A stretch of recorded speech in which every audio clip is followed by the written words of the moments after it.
So hello and welcome back to the educational hub. आज हम continue करेंगे unit 3 practical arithmetic and statistics from pedagogy of mathematics. तो आज हम continue करेंगे अपना यूनिट 3।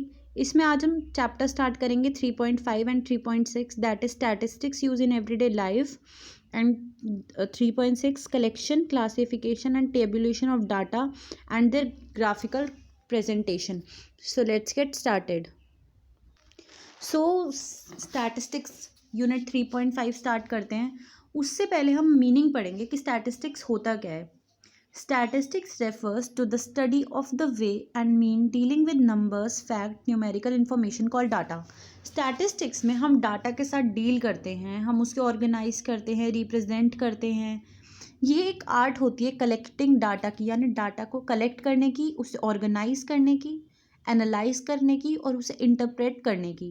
फिर जो हमें एनालाइज करने के बाद, कलेक्ट करने के बाद और ऑर्गेनाइज करने के बाद जो हमें डाटा मिला है उससे हम क्या इंटरप्रेट करते हैं, उससे हमें क्या इंटरप्रिटेशन मिलती है, क्या रिजल्ट मिलता है। ये एक टेक्निक है जो कि स्टैटिस्टिक्स से हमें सीखने को मिलती है। अब बहुत सारे डिफरेंट राइटर्स ने स्टैटिस्टिक्स को डिफाइन करा है। तो according to Seligman, statistics is the science which deals with the methods of collection, classification, presentation, comparing and interpreting numerical data collected to throw some light on any sphere of inquiry। यानी जो statistics है ये एक science है जिसमें हम data को collect करते हैं, क्लासीफाई करते हैं, उसे प्रेजेंट यानी शो करते हैं, कंपेयर करते हैं किसी दूसरे डाटा से और इंटरप्रेट करते हैं, यानी कि उसमें से कंक्लूजन ड्राइव करते हैं किसी भी इंक्वायरी में। According to A.L. Bowley, statistics में called the science of counting, यानी काउंटिंग की साइंस को स्टैटिस्टिक्स कहा जाता है। स्टैटिस्टिक्स में राइटली भी कॉल्ड साइंस ऑफ एवरेज, यानी एवरेज निकालने की साइंस को हम स्टैटिस्टिक्स कहते हैं। At another place statistics is defined as statistics is the science of measurement of social organism regarded as the whole in all manifestations. It means जो statistics है ये मेजरमेंट की भी साइंस है और सोशल ऑर्गेनिज्म्स की साइंस है। जैसे कि ये एक दूसरे को कंपेयर करने में, क्वांटिटीज़ को कंपेयर करने में, सोशल क्वांटिटीज़ को कंपेयर करने में भी हमारी बहुत ज़्यादा हेल्प करता है स्टैटिस्टिक्स। तो स्टैटिस्टिक्स में कुछ इंपॉर्टेंट एस्पेक्ट्स है जिनकी तरफ हम ध्यान देंगे। अब देखिए, हमारा फर्स्ट एस्पेक्ट यानी फीचर्स भी हम कह सकते हैं, collection of data. Collection of data में एक बार जब हमारी प्रॉब्लम डिसाइड हो जाती है कि किस प्रॉब्लम पे हमें स्टैटिस्टिक्स करनी है या किस पे हमें इंक्वायरी करनी है, जो भी है, उसके बाद सबसे पहले हम इंफॉर्मेशन कलेक्ट करते हैं, हम उसकी स्टडी करते हैं। तो collection of data is the first basic steps in doing statistics. मतलब collection of data is the first and the foremost step है हमारे स्टैटिस्टिक्स को करने के लिए। And the second step is classification and presentation. तो जब एक बार हम अपने डाटा को कलेक्ट कर लेते हैं, कि जो कि हमने फर्स्ट स्टेप में करा, स्टूडेंट्स को उस डाटा को अरेंज करना होता है एक प्रॉपर फॉर्मेट में और उसमें से कंक्लूजन्स ड्राइव करने होते हैं। आफ्टर क्लासिफिकेशन एंड प्रेजेंटेशन, जब हमने डाटा को कलेक्ट भी कर लिया, क्लासीफाई भी कर लिया, अब उसके बाद हमें उसे कैटेगराइज करना होता है इनटू डिफरेंट टेबल्स, या टेबल्स में हम उसे क्लासीफाई करते हैं। ये एक प्रोसेस होता है प्रेजेंटिंग द क्लासीफाइड डाटा, यानी जो हमने डाटा को क्लासीफाई करा है उसे प्रेजेंट करने का एक फॉर्म होता है। And the second last step is analysis of data. ये एक बहुत ज़्यादा इम्पॉर्टेंट स्टेप होता है स्टैटिस्टिकल इंक्वायरी के लिए। जो एनालिसिस होता है ये होता है ऑब्जर्वेशन के बाद ही हम अपने डाटा को एनालाइज करते हैं कि हमने क्या ऑब्जर्व करा, और उसके बेस पे हम डिसीजन मेकिंग भी करते हैं। जब एक स्टूडेंट या फिर एक टीचर अपने डाटा को एनालाइज कर लेता है, उसके बाद जो उसे इन्फॉर्मेशन मिलती है पूरे ऑब्जर्वेशन के बाद या छोटी छोटी ऑब्जर्वेशन मिलती है, उसके बाद वो इंटरप्रेट करता है अपने डाटा को, रिजल्ट मिलता है उसे अपने डाटा से। तो ये था हमारे सम एस्पेक्ट्स जिसे हमने स्टैटिस्टिक के मतलब से समझा है। नाउ मूविंग फॉरवर्ड, अब हम यूज़ आएंगे स्टैटिस्टिक्स का। हाँ, आखिरकार यूज़ क्या है हमारी डेली लाइफ में, स्टैट्स का क्या यूज़ है। तो first use is for policy planning. सबसे पहला यूज़ होता है पॉलिसी को बनाने में, अब पॉलिसी बनाने में क्या होता है, हमें प्रीवियस डाटा की नॉलेज होनी चाहिए, जैसे कि एक ऑर्गेनाइजेशन में पिछली बार क्या सेल हुई, अब क्या स्ट्रैटेजीज हम यूज़ करेंगे नेक्स्ट सेल को इम्प्रूव करने के लिए। तो ये था हमारा पॉलिसी प्लानिंग में कैसे यूज़ होता है। Second is behavioural and social sciences. Social science में क्वालिटेटिव एंड क्वांटिटेटिव यानी नंबर्स में और क्वालिटी के इंफॉर्मेशन स्टैटिस्टिक्स से की हेल्प से हमें मिलती है। यानी कि जो रिसर्चर्स होते हैं वो देखते हैं कि पहले लोगों का कैसा बिहेवियर था या कैसे सोशलाइज थे लोग, क्या प्रॉब्लम्स थी और अब हम आगे क्या फर्दर इम्प्रूवमेंट कर सकते हैं। Third is in education. अब एजुकेशन में स्टैटिस्टिक्स का क्या यूज़ है, तो एजुकेशन में बहुत ज़्यादा पॉपुलेशन के बारे में हम पढ़ते हैं, स्टूडेंट्स के कैरेक्टरिस्टिक्स के बारे में पढ़ते हैं, एजुकेशन में इंफ्रास्ट्रक्चर के बारे में है। ये सारे पैरामीटर को एनालाइज करने के लिए हमें एक नॉलेज होनी चाहिए स्टैटिस्टिक्स की। फोर्थ पॉइंट की तरफ मूव करते हैं, that is commerce and accounts. जहाँ भी मनी इन्वॉल्व होता है, जोन सी भी फील्ड में मनी इन्वॉल्व होता है, उस फील्ड में हमें एनालिसिस करने की बहुत ज़रूरत होती है। The cost and benefits analyse help to decide putting money and regulating it for maximum benefit at a minimum cost. इसका ये मतलब है कि कंपनीज ये डिसाइड करती है एनालिसिस के बाद कि किस किस चीज़ में हम कम मनी लगाएं और ज़्यादा आउटपुट मिले। ये तभी होगा जब हम उसको कलेक्ट करें, अपना डाटा क्लासीफाई करते हैं, एनालाइज करते हैं, इंटरप्रेट करते हैं। Moving forward to the fifth point, that is industries. Statistics is a basic tool to handle daily matter, not only big organization but also in small industries. Statistics ना कि केवल छोटी इंडस्ट्रीज़ में use होती है, ना केवल बड़ी में होती है, वो दोनों टाइप की इंडस्ट्रीज़ में यूज़ होती है। जैसे कि ऑफिस की डिटेल रखने में, एम्प्लॉयज़ को पेमेंट करने में या एम्प्लॉयज़ की डिटेल देने में, रखने में, हर जगह स्टैटिस्टिक्स का एक बहुत ज़्यादा मेन यूज़ है, बहुत महत्वपूर्ण यूज़ है स्टैटिस्टिक्स का। Moving to the sixth point, that is pure sciences and maths. Stats में हम ज़्यादातर यूज़ जो स्टैट्स होती है ना, वो खुद ही एक ब्रांच होती है मैथमेटिक्स की, जिसमें हम डिफरेंट प्रॉपर्टीज़ को एनालाइज करते हैं, अप्लाई करते हैं। Next is problem solving. जो स्टैटिस्टिक्स होती है ये हमें प्रॉब्लम सॉल्विंग में हेल्प करता है, ये हमें एरर को एनालाइज करने में हेल्प करता है, फिर उसके सॉल्यूशंस को ड्राइव करने में हेल्प करता है। Eighth point is theoretical researches. Research करने में हमें स्टैटिस्टिक्स का बहुत ज़्यादा यूज़ होता है, क्योंकि इसमें हम डिसाइड करते हैं फैक्ट्स और डाटा कि ये एक थ्योरी को हम कैसे मेंटेन करेंगे, इसमें क्या क्या प्रॉब्लम आई है, क्या किस किसने इसे रिसर्च करा है। तो इस सब का डाटा रिकॉर्ड करने के लिए स्टैटिस्टिक्स का बहुत ज़्यादा यूज़ होता है। Next is economics. इकोनॉमिक्स में हम लोग जानते ही हैं कि कंजम्पशन के बारे में हम पढ़ते हैं, सेविंग के बारे में पढ़ते हैं, इन्वेस्टमेंट के बारे में पढ़ते हैं, इनकम की। तो जो स्टैटिस्टिक्स का डाटा होता है ये इकोनॉमिक्स में बहुत ज़्यादा हेल्प करता है। Statistics are the straw out of which I like every other economics have to make bricks. यानी कि स्टैटिस्टिक्स एक ऐसी वो है स्ट्रॉ जिससे कि छोटी छोटी ब्रिक्स बनती हैं, यानी छोटे छोटे पार्ट्स को जॉइन करके ही एक पूरी बिल्डिंग खड़ी करती है। और वो छोटे छोटे पार्ट्स हैं स्टैटिस्टिक्स, यानी कि वो नींव है। किसी भी चीज़ की नींव स्टैटिस्टिक्स ही होती है इकोनॉमिक्स में।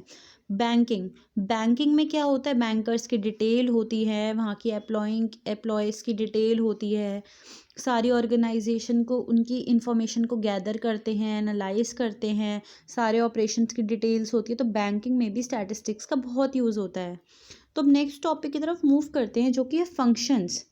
यानी कि जो स्टैटिस्टिक्स है उसके क्या क्या फंक्शंस हैं, ये क्या क्या प्रॉब्लम सॉल्व करते हैं, इस टॉपिक की तरफ हम मूव करते हैं। It's first function is definiteness. इसका मतलब होता है कि ये जो स्टैटिस्टिक्स होती हैं ये एक प्रॉपर डेफिनेशन देती है किसी भी स्टडी को। जैसे कि यहाँ पे हम एक एग्जांपल लेते हैं, the number of students seeking admission to DElEd centre is increasing etcetera. मतलब पहले उन्होंने एनालाइज करा, डाटा लिया था, कलेक्ट करा था, उसके बाद एनालिसिस से उसने देखा कि जो डीएड कोर्स है इसके इंक्रीज़ हो रहे हैं इसमें स्टूडेंट्स। तो ये हेल्प करती है डेफिनेशन को प्रॉपर डिफाइन करने में, एक स्टेटमेंट को। Second is condensation. इसका ये मतलब होता है कि जैसे जो डिफरेंट स्कैटर्ड डाटा है, जो हमें इधर उधर देखने की ज़रूरत नहीं होती, स्टैटिस्टिक उसे एक प्रॉपर फॉर्म में हमें ला के दिखा देता है। हमें उसके लिए डिफरेंट डिफरेंट डाटा देखने की ज़रूरत नहीं पड़ती। एक मीनिंगफुल इन्फॉर्मेशन हमें स्टैटिस्टिक्स दे देता है। Third is comparison. Data collection के बाद, उसे प्रेजेंटेशन के बाद स्टैटिस्टिक्स हेल्प करता है हमें टू डाटा को कंपेयर करने में। जैसे कि एक हमने 2000 का डाटा लिया, ईयर 2000 में इतनी कार सोल्ड हुई, या ईयर 2001 में अब इतनी कार सोल्ड हुई। तो स्टैटिस्टिक्स के डाटा जैसे हमने देखा, उसके बाद वो हेल्प करता है हमें एनालाइज करने में और कंपेयर करने में। Fourth is formulating and testing hypothesis. जो स्टैटिस्टिक्स होता है वो बहुत ज़्यादा हेल्पफुल होता है हाइपोथेसिस यानी रिजल्ट फॉर्म करने में, या फिर एक न्यू थ्योरी डेवलप करने में बहुत ज़्यादा हेल्पफुल होता है हमारा statistics. Fifth is prediction. Plans और जो पॉलिसीज़ होती है ये इसी वजह से बनती है ताकि फर्दर जो पहले प्रॉब्लम आ रही थी, फर्दर आगे जाके वो प्रॉब्लम्स ना आए। अब पहले की प्रॉब्लम्स को देखने के लिए हमें क्या कहते हैं, स्टैटिस्टिक्स की यूज़ होती है, और आगे के लिए स्टैटिस्टिक्स बनती है कि आगे हम ये पॉलिसीज़ इम्प्लीमेंट करें या ना करें, फिर लोग उस पर वोट करते हैं। Okay, the last function of statistics is formulation of policies. यानी जो स्टैटिस्टिक्स होता है ये बेस मटेरियल होता है हमारी पॉलिसीज़ को बनाने के लिए। फॉर एग्जांपल इसमें हम देखते हैं, it may be necessary to decide how much oil of a nation should import in 2005। अब 2005 में कितनी डिमांड रही ऑयल की, कितना वो सप्लाई हुआ, ये सब हमें किसकी हेल्प की वजह से दिखेगा, सिर्फ स्टैटिस्टिक्स की ही हेल्प से हम इसको समझ सकते हैं। तो ये जो सारे फंक्शंस थे ये स्टैटिस्टिक्स के फंक्शन थे। So moving forward to our unit 3.6, that is collection, classification and tabulation of data and graphical presentation through axis bar diagram। तो इसमें हम पहले देखते हैं कि कलेक्शन होता क्या है। जो डाटा होता है उसमें स्टैटिस्टिकल डाटा को एनालाइज करते हैं, इंटरप्रेट करते हैं। उसमें सबसे पहला डाटा स्टेप होता है कि हम अपने डाटा को कलेक्ट करें। हम उसे एनालाइज और इंटरप्रेट तो तभी करेंगे ना जब हमारे पास डाटा होगा। तो डाटा 3 सोर्सेज से हमें डाटा मिलता है। अभी मैं आपको दिखाती हूँ एक फ्लो चार्ट। देखिए, हम डाटा को कलेक्ट कर सकते हैं 3 स्टेप से। फर्स्ट है secondary source, internal source and primary source. अब सेकेंडरी सोर्स क्या होता है, जब भी एक पर्सन या एक डाटा कलेक्टर किसी और से नॉलेज ले या इंफॉर्मेशन ले, उसे हम बोलते हैं secondary data. When an investigator uses the data which has already been collected by others. जो डाटा ऑलरेडी किसी ने कलेक्ट कर लिया है, जैसे कि जर्नल्स में से, रिपोर्ट्स में से, गवर्नमेंट पब्लिकेशंस में से, रिसर्चेज एक्सेट्रा में से कोई डाटा लेकर हम एनालाइज करते हैं, हम उस डाटा को लेते हैं थ्रू न्यूज़पेपर या थ्रू मैगज़ीन, उसको हम बोलते हैं secondary source. Second is internal source. Internal source क्या होता है, internal data collecting from internal source refers to the measurement that are product of routine business record keeping like accounting, financing, production, personal, sales etcetera. यानी कि जो भी record बनाया गया है, अकाउंटिंग का रिकॉर्ड बनाया गया है, किसी फाइनेंस का रिकॉर्ड बनाया गया है, कुछ प्रोडक्ट को प्रोडक्शन करी गई है उसका रिकॉर्ड बनाया गया है, उसमें से जो हम डाटा निकालते हैं उसको हम बोलते हैं internal source. Third is the primary source. Primary data are measurement observed and recorded as a part of original study. जो स्टडी हम खुद करते हैं, जो हमने किसी और से नहीं ली, किसी और जगह से नहीं ली, कहीं वो पब्लिश भी नहीं हो पाई है, ये हमारा ओरिजिनल डाटा होता है, ये हमारा फर्स्ट हैंड इन्वेस्टिगेशन होता है, उसको हम बोलते हैं प्राइमरी सोर्स। ये टाइम का लिमिट होता है, इसमें थोड़ी मनी भी ज़्यादा लगती है और इसमें मैन पावर भी ज़्यादा चाहिए होती है। The actual procedures use in collecting data are essential the same whether all the items are to be included और सम आर कंसिडर्ड। इसका मतलब है हमें ज़्यादा रिसर्च करनी पड़ती है, हमें खुद देखना पड़ता है कि ये डाटा हमें लेना है, ये डाटा हमें नहीं चाहिए, किसी और चीज़ की ज़रूरत है। तो ये सारा डिपेंड हम पे करता है। और जो बाकी के 2 थे secondary source and internal source, उसमें हमें ऑलरेडी डाटा गिवन होता है, हमें ज़्यादा भी रिसर्च करने की उसमें ज़रूरत नहीं होती। Moving to the next topic that is classification. Classification का क्या मतलब होता है, जब एक बार हमने डाटा कलेक्ट कर लिया, अब हम उसे डिफरेंट फॉर्म में अरेंज करना है और उसके बाद हम कंक्लूजन निकालते हैं। तो the arrangement of data in group according to similarities is known as classification. अभी हमने देखा कि जब हम एक डाटा को क्लासीफाई करते हैं या फिर एक साथ रखते हैं उनकी कोई सिमिलैरिटीज़ के अकॉर्डिंग, उसको हम बोलते हैं क्लासिफिकेशन ऑफ डाटा। तो क्लासिफिकेशन के कुछ मेन ऑब्जेक्टिव्स होते हैं। अब आप मेन ऑब्जेक्टिव्स पे ध्यान देना, ये ऑब्जेक्टिव्स हैं, इस पे आप लोग ध्यान दीजिएगा। First is presenting data in a condense form, मतलब एक बहुत छोटे फॉर्म में हम डाटा को क्लासीफाई करते हैं। Explaining the affinities and diversities of data, उसमें क्या क्या डाइवर्सिटी भी आती हैं, बेशक ग्रुप एक है लेकिन डाइवर्सिटी ऑलवेज एग्जिस्ट। तो डाइवर्सिटी को एक्सप्लेन करना, फैसिलिटेटिंग कंपैरिजन, कंपेयर करना डाटा उसको। क्लासिफिकेशन में भी qualitative and quantitative. Classification qualitative के बेसिस पे भी हो सकती है, क्वांटिटी के बेसिस पे भी हो सकती है। और फ्रीक्वेंसी डिस्ट्रीब्यूशन, मतलब क्लासिफिकेशन में ज़्यादातर हमें फ्रीक्वेंसी डिस्ट्रीब्यूशन पे ध्यान देना चाहिए मेथड के ऊपर। अब जैसा कि मैंने आपको बताया फ्रीक्वेंसी डिस्ट्रीब्यूशन भी दो टाइप्स के होते हैं। मैं इधर इस पॉइंट की बात कर रही हूँ, यहाँ पे frequency distribution can be ungroup data and group data. ये ग्रुप डाटा भी हो सकता है और अनग्रुप डाटा भी हो सकता है। फर्स्ट हम पढ़ेंगे अनग्रुप फ्रीक्वेंसी डिस्ट्रीब्यूशन के बारे में। ये एक ऐसा डिस्ट्रीब्यूशन होता है जिसमें हाईएस्ट टू लोवेस्ट या लोवेस्ट टू हाईएस्ट कुछ भी डिसाइड करा होता है। इसमें को हम टेली मार्क से भी डिनोट करते हैं। And the second is grouped frequency distribution. इसमें क्या होता है, रेंज दी होती है हमें वैल्यूज़ की, उसके बाद हम इसमें से रिजल्ट ड्राइव करते हैं। इस पर मैं आपको अलग वीडियोस में बताऊंगी, बट अभी हम बहुत बेसिक करने वाले हैं क्योंकि हम ये डीएलएड की टॉपिक के अकॉर्डिंग जितना हमें दिया हुआ है उतना ही अभी हम पढ़ेंगे। इस पर मैं बाकी वीडियोज़ बाद में बनाऊँगी। तो अब हमें क्लासिफिकेशन पढ़ा, अब हम पढ़ेंगे कि क्लासिफिकेशन के टाइप्स क्या होती हैं। अब आप लोगों को मैं दिखाती हूँ types through a flow chart. Data को हम 4 टाइप्स में क्लासीफाई कर सकते हैं। First classification is geographical classification. तो जोग्राफिकल क्लासिफिकेशन होता है, उसमें लोकेशन के हिसाब से हम डाटा को क्लासीफाई करते हैं, जैसे कि कौन सी जगह शुगर केन प्रोड्यूस होता है, राइस प्रोड्यूस होता है, etcetera. Second is chronological classification. इसमें पीरियड ऑफ टाइम के अकॉर्डिंग हम डाटा को क्लासीफाई करते हैं। जैसे आपने देखा होगा 1996 में इतनी सेल हुई, 1997 में इतनी सेल हुई, 2000 में इतनी सेल हुई। तो जब भी हम टाइम पीरियड के हिसाब से क्लासीफाई करते हैं उसे क्रोनोलॉजिकल क्लासिफिकेशन कहते हैं। थर्ड इज़ क्वालिटेटिव क्लासिफिकेशन, यानी क्वालिटी के बेसिस पे। क्वालिटेटिव क्लासिफिकेशन में हम कुछ पैरामीटर्स लेते हैं, जैसे कि कलर, लिटरेसी, रिलीजन, जेंडर, ये सारे हमारे बेसिक टाइप्स होते हैं या फिर फॉर्म्स होते हैं जिनके बेसिस पे हम क्लासीफाई करते हैं। And the last is quantitative classification, यानी क्वांटिटी के बेसिस पे जब हम क्लासीफाई करते हैं कि जैसे कि हमने एग्जांपल लेते हैं कि इतने लोगों की वेजेस 4000 से 5000 के बीच है, कितने लोगों की वेजेस 5000 से 6000 के बीच है। तो ये सारे होते हैं classification on the basis of quantity.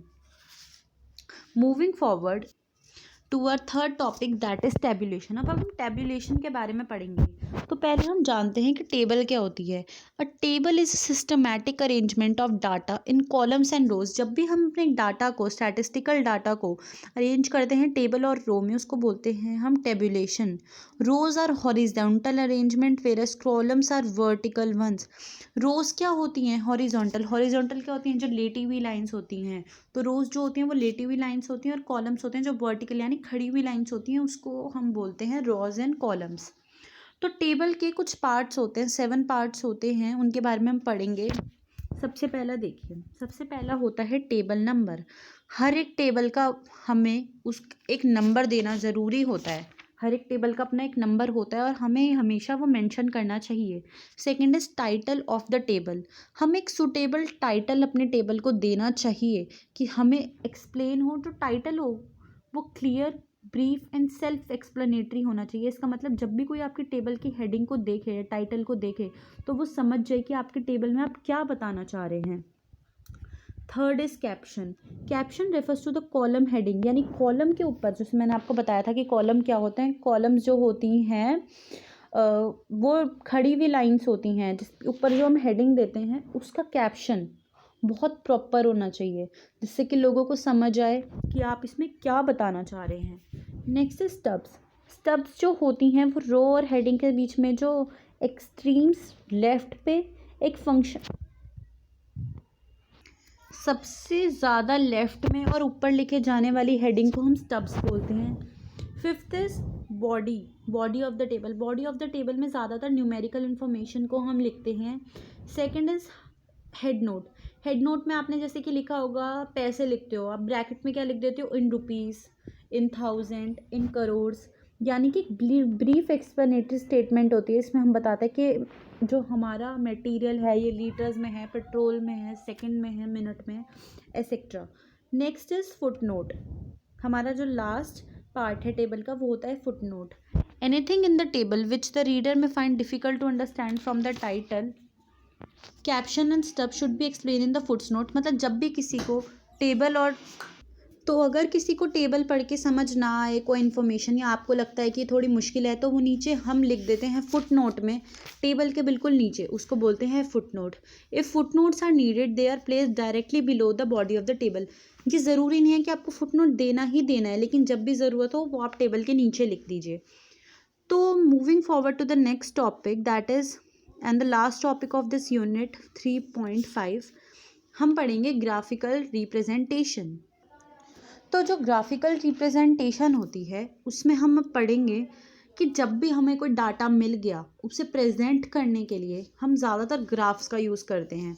Graph is created on two mutually perpendicular line, यानी ये एक्स और वाई एक्सिस जो म्यूचुअली परपेंडिकुलर होती हैं, यानी मिली हुई होती हैं और परपेंडिकुलर लाइंस होती हैं, इस पे हम ग्राफ्स को ड्रॉ करते हैं। और डिफरेंट डिफरेंट फॉर्म्स होते हैं इस ग्राफ्स के, जैसे कि हम बार डायग्राम यूज़ करते हैं, सब डिवाइडेड बार diagram, multiple bar diagram, pie diagram और पिक्टोग्राम के बारे में मैं आपको इन्फॉर्मेशन दूंगी कि ये होते क्या है।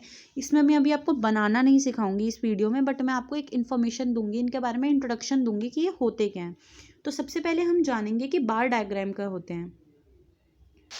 First is bar diagram. Bar diagram को हम डायमेंशनल डायग्राम भी कहते हैं। ये एक बहुत ज़्यादा इम्पॉर्टेंट या यूज़फुल होता है अपने डाटा को शो करने के लिए। जैसे कि इसमें आपको दिख रहा होगा हॉस्टल ए और हॉस्टल बी का एग्जांपल लिया है कि दिल्ली के हॉस्टल ए में 180 स्टूडेंट्स रहते हैं और हॉस्टल बी के 140 स्टूडेंट्स दिल्ली में रहते हैं। तो ये बहुत ज़्यादा यूज़फुल वे है और बेसिक वे है अपने डाटा को शो करने का। सेकेंड इज़ सब डिवाइडेड बार डायग्राम, यानी इसके ऊपर एक के ऊपर एक हमें डाटा दिया जाता है। जैसे कि 2001 में 45 स्टूडेंट्स ने इतना नंबर स्कोर करे, मतलब 20 स्टूडेंट्स ने 45 नंबर स्कोर करे। ये हम एक ही बार में डिफरेंट डिफरेंट डिवीजन कर देते हैं। ओके, इसमें जो होता है can be done using corresponding, मतलब एक दूसरे से जुड़ा हुआ कैटेगरी हम दिखाते हैं इसमें। The bar is divided and shaded, bar को हम अलग अलग कलर से डिवाइड कर देते हैं और शेयर कर देते हैं। Moving forward, third way of presenting our data is through multiple bar diagram. जैसे कि इसमें डिफरेंट डिफरेंट सेट्स दिए होते हैं, हम डिफरेंट डिफरेंट बार्स को यूज़ करके हम अपने डाटा को शो कर सकते हैं। जैसे कि इसमें दिखाया है कि वेजिटेबल सोल्ड कितनी हुई फ्रैंक फार्म स्टैंड में पहले दिन, दूसरे दिन और तीसरे दिन। तो स्क्वैश वेज कप्स कितनी सोल्ड हुई 30 डे 1 में, और 35 डे 2 में, 35 ही हम कह सकते हैं डे 3 में। तो हम ऐसे यूज़ करते हैं multiple bar diagram to show data in a multiple way. Next is pie diagram. Pie diagram में हम एक सर्कल की वे में हम एक सर्कल कंस्ट्रक्ट करते हैं 360 डिग्रीज़ का, उसके अंदर हम अपने डाटा को शो करते हैं। जैसे कि यूएसए में इतने लोग रहते हैं, यूके में इतने रहते हैं, और फिर हम डिफरेंट डिफरेंट कलर या फिर शेड्स यूज़ करते हैं हम डाटा को क्लासीफाई करने के लिए। पाई डायग्राम को हम ऑल्सो बोल सकते हैं angular diagrams. And the last is pictogram. Pictogram को हम कार्टोग्राफ भी बोलते हैं। इसमें हम पिक्चर्स को यूज़ करके या फिर ह्यूमन फिगर्स को यूज़ करके अपने डाटा को शो कर सकते हैं। जैसे कि एप्पल कितने सोल्ड हुए, नीचे आप देखेंगे इसमें लिखा हुआ है फुल एप्पल सिग्निफाई करता है 10 को, यानी एक एप्पल क्लासीफाई करता है 10 को। जैसे जनवरी में 10 एप्पल सोल्ड हुए, फेब में कितने एप्पल सोल्ड हुए 1 2 3 4, यानी 40 एप्पल सोल्ड हुए, हाफ एप्पल मीन्स 5। तो मार्च में कितने सोल्ड हुए 10 20 एंड 25, एंड अप्रैल में कितने सोल्ड हुए 20 एप्पल्स। तो ये सारे वे थे हम अपने डाटा को कैसे प्रेजेंट कर सकते हैं डिफरेंट ग्राफिकल प्रेजेंटेशन फॉर्म। सो आज की वीडियो में हमने पढ़ा unit 3.5 that is statistics use in everyday life and unit 3.6 classification collection and tabulation of data graphical presentation. So hope है आप लोगों को वीडियो पसंद आए, और अगर वीडियो पसंद आए तो इसे लाइक कर देना, कमेंट करना, शेयर करना मत भूलना and keep watching the educational hubs. Thanks for watching.